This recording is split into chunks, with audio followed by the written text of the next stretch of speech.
Okay, so now into the classification of retailers' outlets.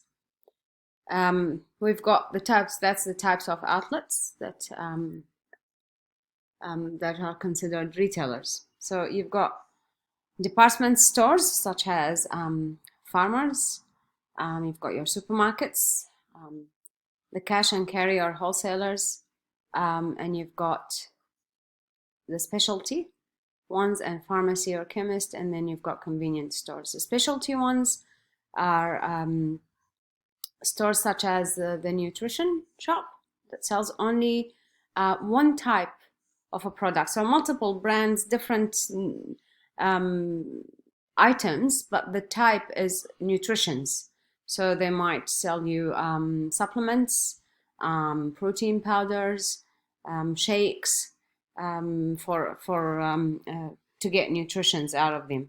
So this is specialty shop. They sell one type of a product, the type, the category, one category, but different. They probably source them from different brands, but they are specialty shops, so they specialize in a category of product. The wholesalers, again, we've talked about before that some wholesalers open their doors to sell you items individually, so small amounts at a wholesaler cost. And there is an example here actually in the area in Monaco. There is Gilmore's. I think they're Gilmore's. Yeah. These are wholesalers, so they look like a supermarket, but they're not really a supermarket. Usually, initially they were for businesses. As we discussed last week in class, I was actually amazed that some people can go in and they don't have a business and still buy at a wholesale prices. But usually businesses buy from them. So restaurants, cafes, they buy in bulky quantity, but not in thousands units. For example, let's say a cafe wants to buy a hollandaise sauce for their egg benedicts, to make egg benedicts. They're not gonna go into a supermarket and buy a small bottle. No, that's not gonna do it for them, because that's going to create a high cost, and they won't be able to make a lot of profit when they sell their egg benedicts. So they go to Gilmore's, and Gilmore's offer them the hollandaise sauce in a big gelatin, right? Like a big bottle, something like 10 kgs, like 10 liters, sorry.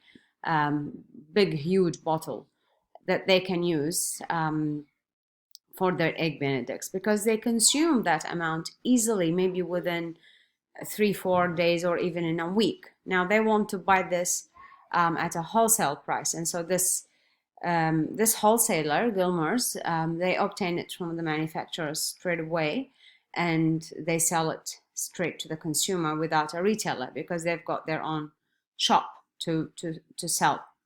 So this is an example of wholesalers. The pharmacy and chemist, we know that they're kind of a specialty shop, because they sell certain categories, but not one category. They don't just sell medications. They don't just sell nutritions. They sell makeup. They sell perfumes, first aid. So yes, pharmacies and chemists, they sell a lot of categories, but kind of in the same area, and that's why they are considered a type of retailer on their own. Then you've got your convenience stores, and these are basically the dairies. Not just the dairies, things like the convenience stores of a petrol station, like BP, Mobil. They have their own kind of little dairy with as part of the petrol station, and these are called convenience stores because they are convenient. So dairies are usually located in a suburbs next to the houses, so that you can literally just, the houses in the neighborhood can just walk to them. And these stores usually don't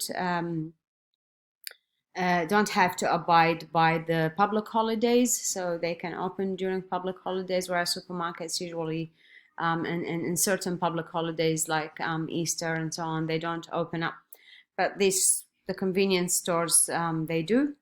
And because these guys don't get their products from the wholesaler, they actually get the products from the retailer, so from the supermarkets usually, or they might sometimes go through a wholesaler, but usually they buy them off the retail store from the supermarket, and they put a high markup. So if you buy a loaf of bread from, let's say, Countdown, you might buy it for, let's say, $2.90. Okay, you might buy it from the convenience store at $5. Why? Because they buy it from the supermarket for the same price as you would if you walked in, but they're not going to make profit if they sell it to you the same price. So they put that markup because that covers their renting and their labor, and it makes them some profit. And it is convenient for you because you might want to get it early in the morning and you don't have time to go to the supermarket.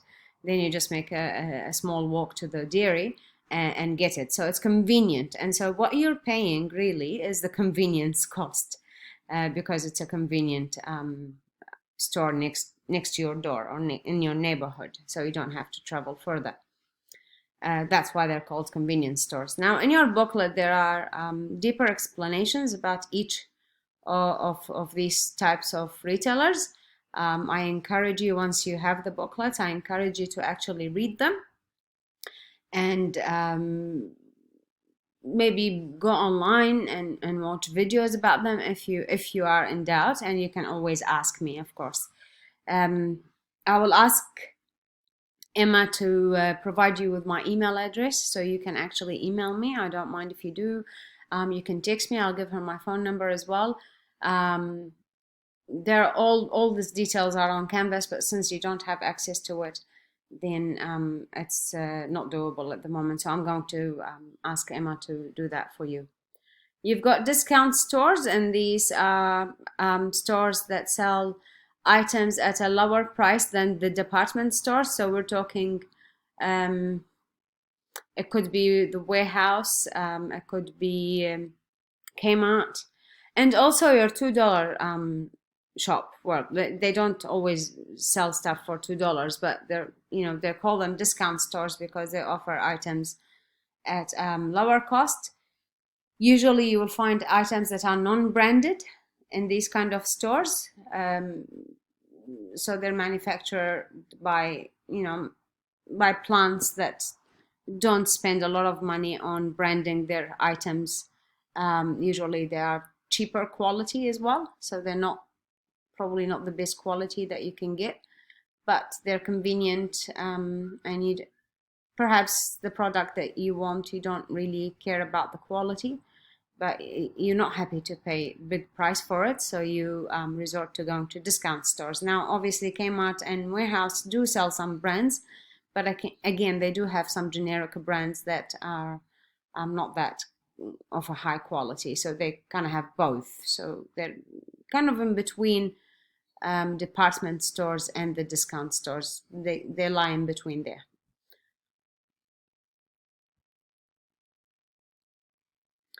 Now, shopping locations. So where do you go for your retail stores? You can go to the malls, and we know what a mall is. It's a one huge building that has the different stores inside it and has kiosks in the corridors of the mall. And these are also retailers. You've got strip shopping centers, and so these are shopping centers. Usually they're not always on their own. They're usually adjacent to a mall, so they're with the mall, but they are strip shopping. So it means it's not part of a building. They're like a standalone shops, maybe in a block, in a row. You have your city center shopping, so like the shopping centers in downtown. You have freestanding retails. Again, these kind of like the strip shopping centers, but they're not necessarily in a business park or in a shopping center per se. They might be just a random block in the neighborhood that has a set of like 4 retailers there, and so they call them freestanding retail. So that they're shops on their own. They don't necessarily belong to a shopping center. Then you have your retail parks. They're like business parks, and other locations like markets, and also your online shops. Now, once you get back to class or once you get connected to Canvas, these are a lot of videos that you can watch about retail. This is here comparing. There's an oldest shopping mall in America, the layout of it and how it has developed over the years, but it retained its identity. It's a huge one. It was built in the 50s, and you can see how it set the standards for what a mall looks like, you know. And then you move on to modern malls, and it shows you, you know, the new market, the new mall, Westfield Mall in Newmarket, and how it's been developed in a different way than what it was before. Now, moving on to non-store retailing methods. The non-store retailing methods are like direct selling. So you've got the door-to-door or party plan. So these is direct selling. So it's not, the product is not in a shop and you just walk in freely and you decide, okay, do I want to buy it? Do I not want to buy it? And, you know, sometimes you get some salespeople, depends, like if you're in Harvey Norman and you get approached by salespeople to educate you about the products and see what you need and try to match your needs with what products they've got on offer. Direct selling is more in depth than that. So you've got these people who come to your door. It's becoming less and less these days because people are doing a lot of online shopping as well, and that's also a part of a direct shopping, direct sell, or direct marketing, as you will see below here. But that was traditionally the direct sell, door to door, and then you've got, when we talk business to business, so let's say a furniture company that wants to supply MIT with desks and chairs for the classrooms, right? This is a business that wants to sell its product to another business. So MIT is considered a business because, you know, it has it offers courses and students pay money for it. So at the end of the day, even though it's academic, it's a business entity. It makes money. So here it's not knocking on your door, but it is a more direct selling. So the salesperson of that furniture company would approach the correct department, like the purchasing department at MIT, and offer them, you know, educate them about their products and how, you know, how their chairs and desks are very good for the learning environment, show them the advantages of using it, and give them good deals, and that's a direct selling.